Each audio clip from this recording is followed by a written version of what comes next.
Dealers కు oil marketing కంపెనీలు shock ఇచ్చాయి. మిడిల్ ఈస్ట్ టెన్షన్స్ తో క్రూడ్ ఆయిల్ సప్లైలో ఇబ్బందులు ఎదురవుతుండటంతో చమురు సంస్థలు కీలక నిర్ణయం తీసుకున్నాయి.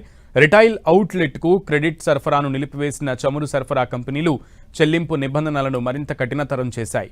ముందస్తు చెల్లింపులు చేస్తేనే పెట్రోల్ డీజిల్ ఇస్తామని కంపెనీలు తేల్చి చెప్పడంతో పెట్రోల్ బంకుల నిర్వాహకులు తలపట్టుకుంటున్నారు.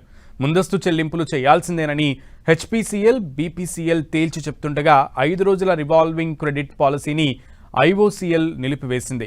ఇక అంతర్జాతీయంగా ధరలు పెరిగినప్పటికీ దేశీయంగా రిటైల్ ధరలను పెంచకపోవడంతో చమురు సంస్థలపై ఆర్థిక భారం పెరిగింది.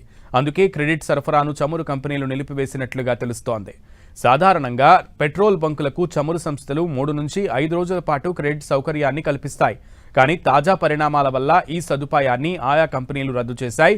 డీలర్లు పెట్రోల్, డీజిల్ అమ్మితే వచ్చిన డబ్బును 6వ రోజు కంపెనీలకు చెల్లిస్తారు.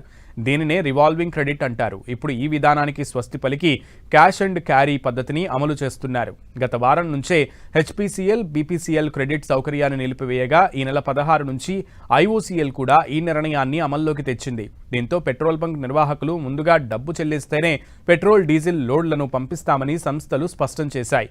చమురు కంపెనీల తాజా నిర్ణయంతో పెట్రోల్ బంక్ నిర్వాహకులపై ఆర్థిక భారం పడనుంది. సాధారణంగా పెట్రోల్ లేదా డీజిల్ ట్యాంకర్ లోడ్ కావాలంటే 20 లక్షల నుంచి 25 లక్షల రూపాయల వరకు ఖర్చవుతుంది. గతంలో 3 నుంచి 5 రోజుల క్రెడిట్ ఉండడంతో పెట్రోల్, డీజిల్ అమ్మిన తర్వాత డబ్బులు కట్టేవారు. ఇప్పుడు ముందే అంత పెద్ద మొత్తంలో నగదు సర్దుబాటు చేయడం చిన్న, గ్రామీణ ప్రాంత డీలర్లకు కష్టంగా మారింది. ముందస్తు చెల్లింపుల కోసం డీలర్లు అధిక వడ్డీకి అప్పులు తెచ్చుకోవాల్సి వస్తుంది. ఇది వారి లాభాలను దెబ్బతీస్తుంది. డీలర్ల దగ్గర తగినంత నగదు లేకపోతే వారు ఆర్డర్లు పెట్టడం తగ్గిస్తారు. బంకుల్లో నిల్వలు అయిపోయినా కొత్త లోడ్ తెచ్చుకోవడానికి డబ్బులు లేక బంకులను తాత్కాలికంగా మూసివేయాల్సిన పరిస్థితులు వస్తాయి. దీంతో ఆయా ప్రాంతాల్లో స్టాక్ కొరత ఏర్పడే ప్రమాదం ఉంది. ముఖ్యంగా రవాణా సౌకర్యాలు తక్కువగా ఉన్న మారుమూల ప్రాంతాల్లో పెట్రోల్, డీజిల్ కొరత తీవ్రమయ్యే ప్రమాదం ఉంది. పెట్రోల్ బంకుల్లో నో స్టాక్ బోర్డులు కనిపిస్తే ప్రజల్లో భయం మొదలు కానుంది.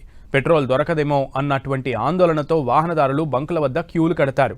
కొరతను సాకుగా చూపి కొందరు అధిక ధరలకు పెట్రోల్, డీజిల్ను విక్రయించే ఛాన్స్ ఉందని ఎక్స్పర్ట్స్ అభిప్రాయపడుతున్నారు. డీజిల్ కొరత ఏర్పడితే రవాణా వ్యవస్థ స్తంభిస్తుంది. దీనివల్ల కూరగాయలు, పాలు వంటి నిత్యావసర వస్తువుల రవాణా ఆగిపోతే మార్కెట్లో వాటి ధరలు అమాంతం పెరిగిపోయే ప్రమాదం ఉందని ఎక్స్పర్ట్స్ చెప్తున్నారు. చమురు సంస్థలు ఈ నిర్ణయాన్ని తాత్కాలికంగా తీసుకున్నప్పటికీ ఇది సుదీర్ఘకాలం కొనసాగితే ఇంధన రంగం తీవ్ర సంక్షోభంలో పడే అవకాశం ఉందని all India petroleum dealers association ఆందోళన వ్యక్తం చేసింది.